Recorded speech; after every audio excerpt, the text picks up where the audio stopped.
Buenas tardes para todos. Vamos a dar inicio a la clase de hoy. Vamos a estar hablando acerca de la semiología de las hernias, lo que compete a alteraciones a nivel de la pared abdominal.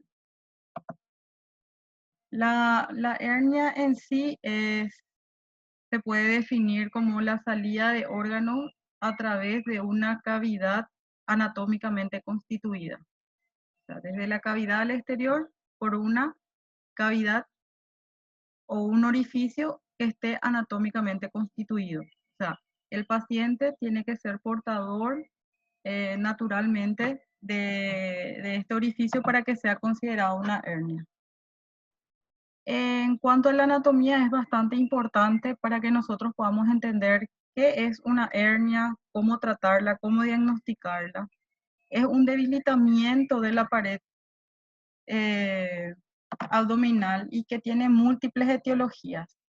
Para empezar, vamos a hablar acerca de un cuadrilátero de Virchow que nos determina por dónde pueden salir las hernias. La clasificación de hernias puede ser tanto directas o indirectas, inguinal oblicua externa, oblicua interna, que son sinónimos.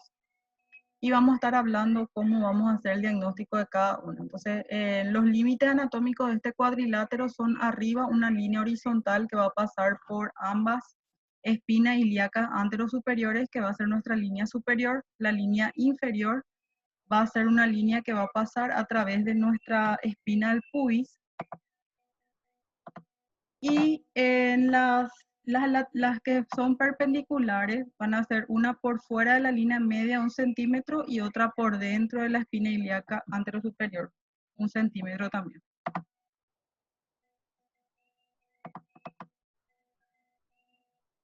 Entonces, hablamos ya de las hernias que pueden ser inguinales, plurales, después tenemos las hernias umbilicales que van a ser exteriorizadas a través del anillo fibroso umbilical. Entonces, hablando de las hernias inguinales, surgen en el área limitada medialmente por el borde externo del recto hacia abajo, por la arcada crural, y hacia arriba por la línea imaginaria que une ambas espinas ilíacas anterosuperiores. Entonces tenemos la oblicua externa o indirecta y la directa o oblicua interna. Solamente puse las dos denominaciones como para que ustedes se recuerden. Entonces, es muy importante que conozcan la anatomía para que una vez que estemos dando la clase o que ustedes estén leyendo, se ubiquen dentro de la anatomía, porque es mucho conocimiento anatómico y es una de las cirugías que con mayor frecuencia se realiza en cirugía general. Representa junto a las litiasis vesiculares el 60% aproximadamente de todas las cirugías que se programan. También existen cirugías de urgencias, pero siempre buscamos que las hernias se operen en condiciones óptimas, que son antes de su complicación. Bueno, hay planos de disección cuando uno opera la hernia. Entonces, ¿para qué nosotros necesitamos en cirugía conocer lo que es una hernia, conocer la anatomía? Porque este conocimiento previo nos va a ayudar a que después nosotros podamos realizar una cirugía. Y existen varios planos de disección. O sea, el primero en cortarse es la piel, tejido celular subcutáneo, tanto superficial como profunda. Tejido celular subcutáneo Camper es la superficial y escarpa es la capa profunda de nuestro tejido celular subcutáneo. Y ahí, una vez que llegamos al músculo oblicuo mayor, se hace una divulsión con una hemostática, se llega al oblicuo menor y el transverso. Una vez que llegamos al peritoneo, entonces se abre el peritoneo y se divulsiona. Lo que nosotros buscamos en la cirugía de una hernia es reparar esa pared debilitada, pero sin antes sí o sí tenemos que tratar la hernia. La hernia tiene varios componentes, tiene un anillo, tiene un cuello, tiene un saco. Entonces todo eso debe de tratarse, reintroducirse a la cavidad lo que tenga que reintroducirse y luego se hace la reparación de la pared abdominal y en la mayoría de los casos se coloca una malla que lo que va a hacer es que aumentar la resistencia de nuestra sutura, causar una fibrosis a ese nivel y que no vuelva a haber una exteriorización. Hay muchos casos en los que los pacientes tienen patologías de base, como por ejemplo asma, una EPOC, son fumadores crónicos que continúan con el cuadro que desencadenó la aparición de la hernia. Y entonces pueden haber recidivas. O sea, no es raro que un paciente ya a los 60 años, que por una hernia inguinal, luego de 5 años o menos, vuelva a ingresar por un cuadro de hernia. Eso puede ocurrir.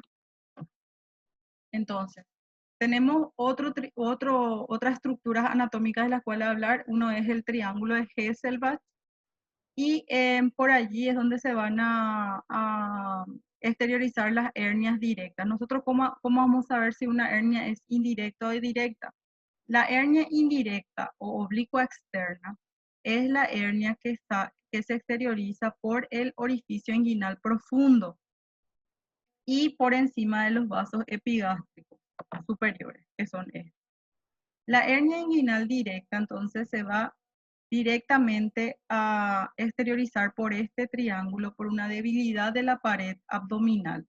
Entonces, en la hernia inguinal indirecta o oblicua externa, lo que pasa es que hay un ensanchamiento del orificio inguinal, hay una debilidad de nuestro anillo y es por allí donde se va a exteriorizar. O sea, este sería el lado izquierdo de un paciente, aquí estaría el ombligo más o menos, este es el músculo recto y esta es la arcada crural. Sería la espina del pubis, espina ilíaca anterosuperior, por eso es muy importante para que ustedes se puedan ubicar en estos triángulos y en lo que pasa y en la denominación. Hay que conocer primero la anatomía. Entonces, estos van a ser nuestros vasos femorales y nuestras arterias y nuestra vena epigástrica superior. Bueno, esta estructura anatómica nos va a determinar. Las que están por encima van a ser indirectas o oblicua externas y las que están por abajo van a ser, o por dentro de los vasos epigástricos, la directa o oblicua interna. Y es por esta estructura lo que hablamos entre externa e interna, porque aquí tenemos nuestra espina anterosuperior, ilíaca anterosuperior y la espina del pubis. Entonces esto sería externo y esto sería interno, teniendo en cuenta que esto es el lado izquierdo de un paciente que está frente a nuestro. Y la otra estructura que nos sirve bastante es nuestra arcada crural. Todo lo que se exteriorice por debajo de esta arcada crural o línea de Amosat o línea de, bueno, vamos a estar hablando de eso, va a ser una hernia crural. Y lo que está por arriba va a ser inguinal. Entonces hay que diferenciar entre hernias inguinales y una hernia crural. ¿Por qué es importante? Porque generalmente las hernias inguinales no sufren atascamiento, ¿sí? Pero las hernias crurales, como su anillo fibroso es bastante inflexible, al igual que el anillo umbilical, sufren con mayor frecuencia en estrangulación de las asas, compromiso vascular y causa un cuadro oclusivo en el paciente. Entonces, generalmente cuando se diagnostica una hernia, ya sea umbilical complicada o una crural, generalmente ya decidimos la cirugía de urgencia, ¿sí? Porque eso va a llevar a un sufrimiento de las asas, no procuramos realizar una reducción de esa hernia porque podemos causar la perforación de la víscera porque es una víscera que está sufriendo. ¿Alguien tiene una pregunta hasta acá?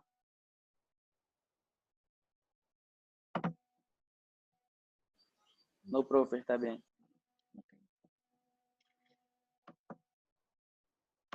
Siguiendo, entonces, tratando de explicarles para que ustedes puedan comprender entonces cómo dividimos a las hernias entre inguinales y crurales, porque es lo primero. De repente uno empieza a leer y puede perderse con tantas denominaciones. Entonces lo primero es tratar que la explicación sea sencilla, como para que ustedes puedan ubicar, bueno, esto es una hernia inguinal o una crural, y van a tener una línea que van a trazar anatómicamente entre la espina ilíaca anterosuperior y el pubis, y esa línea es lo que va a determinar, es una línea imaginaria entonces, y todo lo que se exteriorice por arriba va a ser inguinal y lo que sea por debajo va a ser crural o también recibe el nombre de femoral. Entonces acá tenemos la estructura de una hernia indirecta u oblicua externa que se exterioriza por el orificio inguinal profundo y sigue el trayecto del conducto inguinal. En cambio, una hernia directa oblicua interna, ya hablamos que interna externa es debido a los vasos epigástricos y es de atrás para adelante, es una debilidad a nivel del triángulo de Hesselbach. Entonces no recorre, por eso es directa, desde atrás en una debilidad. Casi nunca, o sea, es algo que ni siquiera está descrito de que se complique con una estrangulación, por ejemplo, una hernia directa, porque como tal no existe un anillo, sino más bien es un debilitamiento de la pared y que nosotros generalmente lo que hacemos es explicar o hacemos el cierre por planos y colocación de malla. Hay varias técnicas que tienen que conocer, ¿verdad? Para los exámenes de ingreso. Por ejemplo, en la hernia directa se hace una técnica que se llama Schuldis, en la cual se hace 4 planos de sutura para la reparación de la pared, y en las hernias indirectas, por darles un ejemplo, siempre se hace en tratamiento con malla.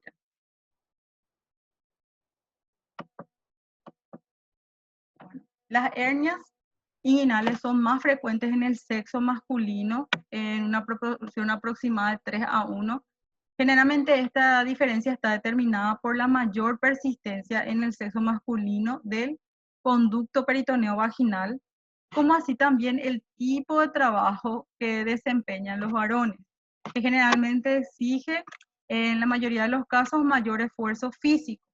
Entonces, hay una predisposición genética ya en la disposición del colágeno, porque hay muchas personas que hacen mucho esfuerzo durante toda su vida, pero no presentan hernias.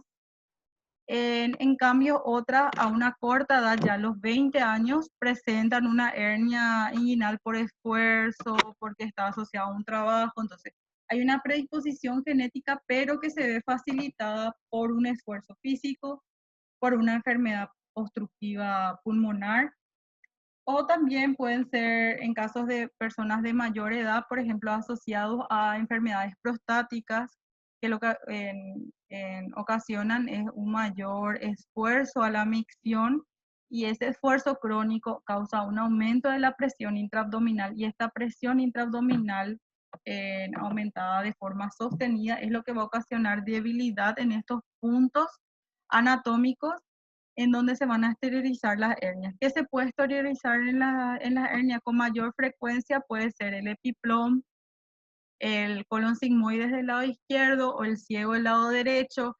En algunos casos van a encontrar un apéndice, puede darse el caso de que sea un apéndice perforado, que tienen denominaciones especiales de hernia como hernia de Amián, que pueden leer como para conocer de qué se trata.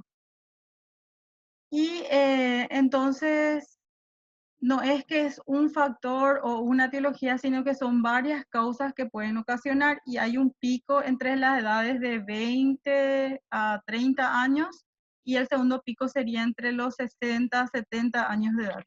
Y con relación a la edad se ve un aumento en la frecuencia de aparición de hernias.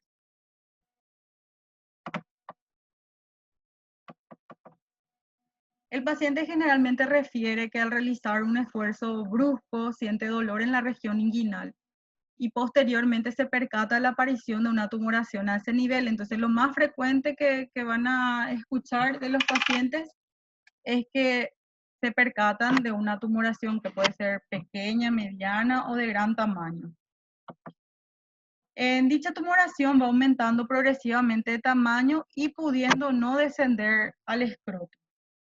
Entonces, hablamos también de que existe punta de hernia cuando es solamente el pulpejo del dedo el que determina la presencia de una hernia, o que nosotros veamos que hay una pérdida de domicilio porque la hernia es de mucho tiempo de evolución, nunca hizo el tratamiento, la persona ya es de edad y ya está totalmente exteriorizado el saco, se forman adherencias y ya no se puede introducir el contenido dentro de la cavidad. La inspección y el examen físico en un paciente que sea portador de una hernia siempre se inicia en posición de pie y luego se le pide al paciente que se acueste y se termina el examen con el paciente en decúbito dorsal. Hay que descubrir toda la región inguinocrural y se observa cómo podemos llegar a observar la presencia de una hernia. Se le pide al paciente que realice maniobras de Valsalva. ¿Cuáles son las maniobras de Valsalva? Son las que se conocen como por ejemplo la tos, pedirle al paciente que puje, como para irse de cuerpo, que estas maniobras lo que ocasionan es que haya un aumento en la cavidad intraabdominal y esta fuerza va a hacer que se exteriorice la hernia o que la hernia aumente de tamaño. Entonces es clave que nosotros observemos este cambio en el aumento del tamaño o la aparición de una tumoración durante las maniobras Valsalva para poder realizar el diagnóstico. ¿Por qué? Porque existen diagnósticos diferenciales como una adenitis. Una adenitis en un linfoma que puede llegar a medir entre 3 a 5 centímetros fácilmente un ganglio, impresiona si el paciente es muy delgado, una hernia, pero no va a tener cambios con las maniobras de Valsalva. También puede ser un lipoma, que es una tumoración benigna que puede encontrarse a ese nivel. Entonces, siempre hacer el diagnóstico diferencial. Entonces, para eso tenemos que entonces nosotros constatar una tumoración que aumenta de tamaño o que aparece durante las maniobras de Valsalva. Eso es fundamental para hacer el diagnóstico. Entonces se traza una línea imaginaria que une la espina del pubis con la espina ilíaca anterosuperior, que ya hablamos que es la línea de Musab, y si el pedículo de la hernia se palpa por encima, entonces una hernia inguinal, y por debajo va a ser una hernia crural. También es denominada línea de Malheim, que era el nombre que no me acordaba. Y las maniobras que nosotros realizamos en primer momento es de pie el paciente solamente observando ante los esfuerzos que ocurre. Y lo siguiente es introducir el pulpejo del dedo como envolviendo en el escroto en el caso de los varones. Y en la mujer sería el monte de Venus a 2 centímetros por debajo del pubis. Y se busca introducir el dedo en el conducto inguinal. Y ahí determinamos o pedimos al paciente que realice nuevamente la maniobra de Valsalva y si la hernia no se exterioriza, decimos que es, por ejemplo, un signo que siempre buscamos, el signo de Landívar, un Landívar positivo, significa que es una hernia inguinal indirecta. Y si la hernia se exterioriza hacia atrás, entonces es una directa y es una Landívar negativo. Son signos que van a leer en el libro de Michan, por ejemplo. Y lo siguiente es pedirle al paciente que se recueste y ahí observamos y palpamos y vemos si la hernia en un principio se reduce o no. Y ahí hablamos, y es muy importante que conozcan esta denominación, si la hernia es reductible o no. ¿Qué significa que sea reductible? Que se puede introducir nuevamente a la cavidad intraabdominal. Y una vez que determinamos de que la hernia sea reductible, pasamos a determinar si es coercible o no. Cuando determinamos que es coercible, cuando luego de reducir nuestra hernia, la hernia no vuelve a exteriorizarse, hablamos de que es coercible. Y si inmediatamente luego de soltar el orificio se vuelve a exteriorizar, decimos que es incoercible, o sea que no puede mantenerse dentro de la cavidad abdominal. Posteriormente se realiza el examen, ya dijimos, en decúbito, y si no se reduce espontáneamente, ahí es donde hablamos de que no es coercible o incoercible. ¿Les quedó claro esta explicación? O sea, pueden entender entre lo que es reducible, reductible y coercible.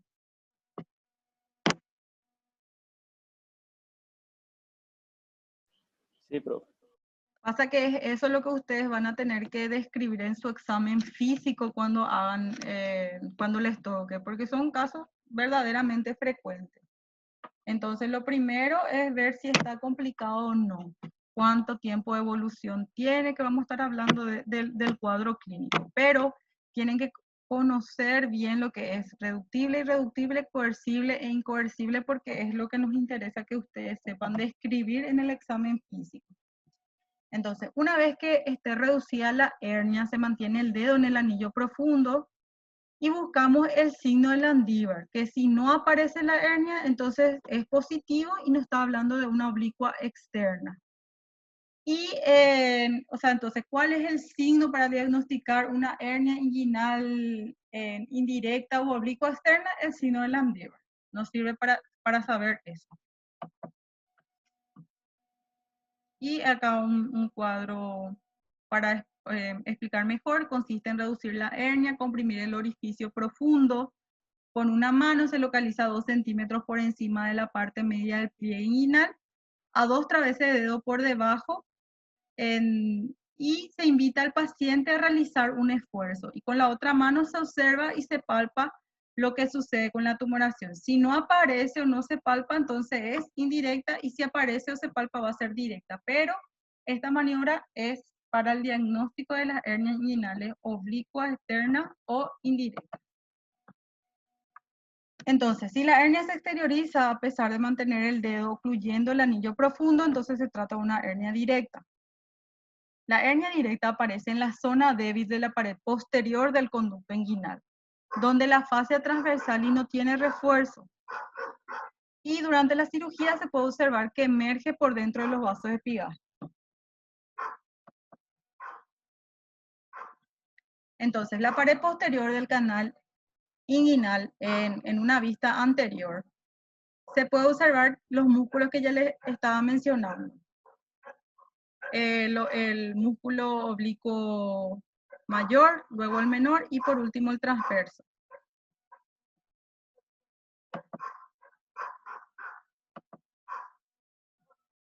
Entonces ya dijimos para qué nos sirven los vasos epigástricos.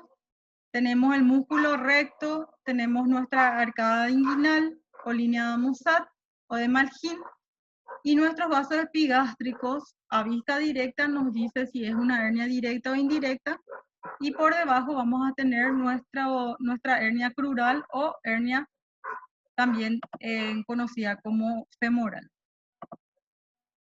En las hernias inguinales oblicuas externas, para palpar el anillo externo superficial, se envuelve el dedo en el escroto en el varón por encima de la espina del pubis y se introduce el pulpejo o todo el dedo en el anillo. Con la maniobra de Valsalva se siente si la hernia tiene impulso con la tos y si empuja o no el dedo del examinador. Entonces, es difícil que ustedes se imaginen, pero entonces, localizando la zona anatómica de la espina del pubis por debajo del escroto, se envuelve el dedo índice, y se busca el conducto inguinal. Y una vez que se introduce y se constata el orificio inguinal profundo, es donde se pide el Valsalva, que el paciente lo realice, y ahí se evalúa entonces el signo de Landívar. Y determinamos si se trata de una hernia inguinal indirecta o directa. ¿Qué sería más o menos esto? Entonces, vemos la espina del pubis, más o menos por encima. Realmente no es tan dentro del abdomen así, porque se puede observar bien aquí, que es la espina ilíaca anterosuperior. Generalmente el examen físico, cuando existe obesidad, es mucho más difícil de realizar un buen examen físico. Generalmente no se observan bien las hernias, pero el dolor en la zona es como que nos sopla el diagnóstico y tenemos que determinar si se trata o no de una hernia.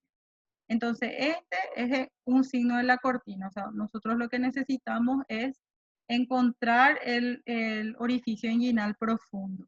Y es generalmente esta dirección la que tomamos, como que siguiendo el conducto hacia la espina ilíaca anterosuperior.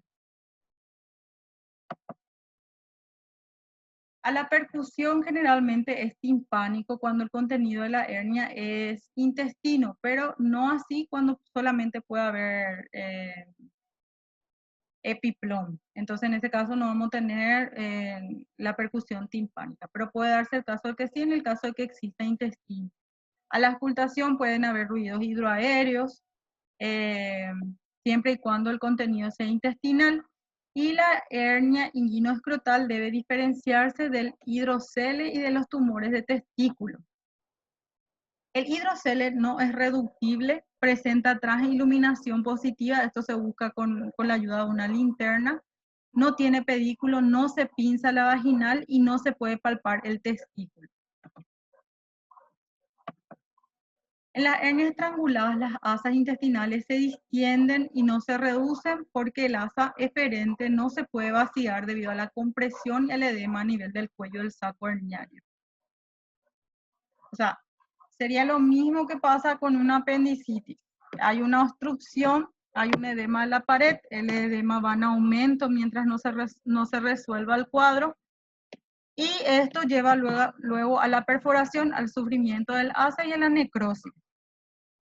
Lo que generalmente ocurre es que el paciente ingresa con historia de dolor intenso a nivel inguinal, diagnosticamos la hernia y ahí lo primero que debemos hacer es preguntar cuánto tiempo de evolución tiene, porque si una hernia estuvo atascada durante 6 horas, entonces nunca se intenta volver a introducir esa hernia a la cavidad porque ya hay un riesgo de que haya una alteración a nivel de la vascularización. Entonces ya puede haber una isquemia o que el edema sea demasiado importante y entonces vamos a ocasionar la perforación de la víscera y una peritonitis ya sea localizada y luego generalizada.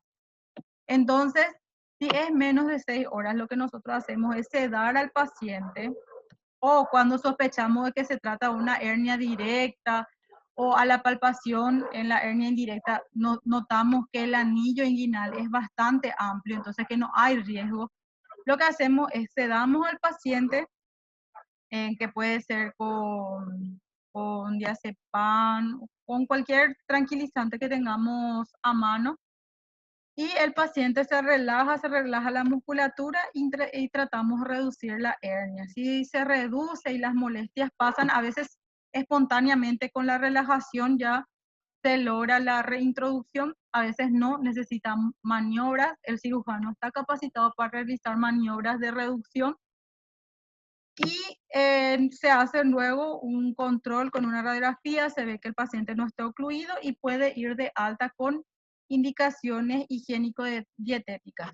¿En qué implica eso? No realizar esfuerzos, utilizar una faja que nos ayude a mantener el contenido intraabdominal y dar todos los estudios prequirúrgicos y preparar para una cirugía programada, que es lo ideal para una hernia. Ahora, cuando la hernia está complicada, tiene muchas horas de evolución, el paciente está ocluido. ¿Cómo nosotros sabemos que está ocluido? Al ingreso, el paciente refiere que no emite gases, que no va de cuerpo, ya sea 1 o 2 días, y que está con vómito. O sea, es un cuadro oclusivo. Ahí lo que hacemos es hacer una radiografía de abdomen de pie y los laboratorios como para que pueda ingresar a quirófano, que sería hemograma, tipificación, coagulograma, un electrocardiograma, y el paciente ingresa de urgencia a cirugía y ahí lo que podemos encontrar son varios escenarios, que solamente haya un epiplom, que haya un asa intestinal, que el asa esté sufriente o que el asa presente cambio de coloración. Si es un pálido, le hacemos lavado con suero tibio y vemos si responde, si hay movimiento del asa o si no, puede inclusive llegar a la resección de parte del asa para salvar el resto, se pueden hacer anastomosis.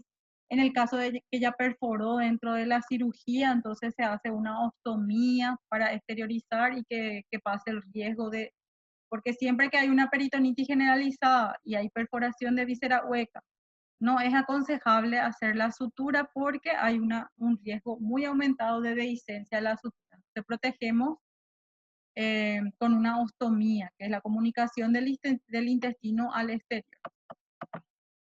Entonces, Lo que puede pasar es esto, que tengamos una hernia, que se atascó un asa y que esta asa esté sufriendo.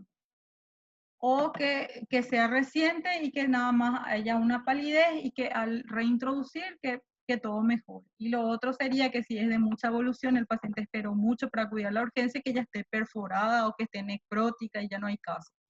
Hay que hacer la exéresis. Si no, generalmente si no hay materia fecal dentro de la cavidad, se procede al pinzamiento de los dos polos del asa y sutura. Pero si ya esto está perforado, contaminación con materia fecal, generalmente uno se exterioriza y el otro cabo se cierra.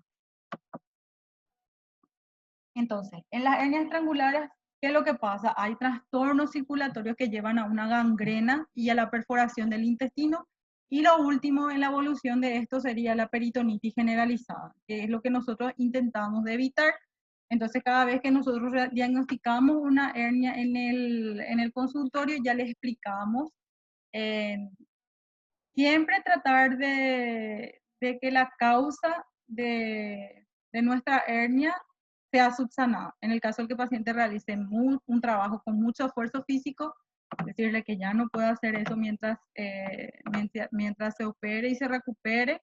En el caso de pacientes fumadores, que dejen de fumar, porque eso implica una tos crónica. En los que tienen una enfermedad pulmonar obstructiva crónica, mandarle con el neumólogo que nos indique si el paciente puede hacer un tratamiento que ayude a mejorar todos los síntomas de la tos crónica y que eso va a mejorar para ayudarnos a que no reciba nuestra hernia. Y en los casos de los pacientes prostáticos, que hagan primero el tratamiento con urología y luego pasan a la cirugía. Mientras utilizan lo que se denomina un braguero o también puede ser una faja abdominal. El braguero es como un boxer muy ajustado de una tela bastante elástica que hace que no salga el contenido. El paciente incluso tiene que dormir con eso en casos muy avanzados o que son hernias muy voluminosas. Y mientras se pone en condiciones al paciente y se procede a la cirugía. Es muy importante hacer todo esto de enviar al paciente con el neumólogo, que haga su tratamiento con el urólogo, porque si no se trata la causa de la hernia, entonces esto fácilmente recibe y la cirugía es prácticamente en vano. Y lo que nosotros siempre tratamos es de que no llegue a un abdomen agudo quirúrgico, a una urgencia, porque tiene, como ustedes saben, ya hablamos de esto, que es otro panorama, otro pronóstico. Entonces, ¿cómo vamos a hacer el diagnóstico de la hernia estrangulada? Se basa en la historia clínica, antecedentes de la hernia, que era en un principio asintomático y luego súbitamente se vuelve doloroso. El dolor es intenso y sostenido.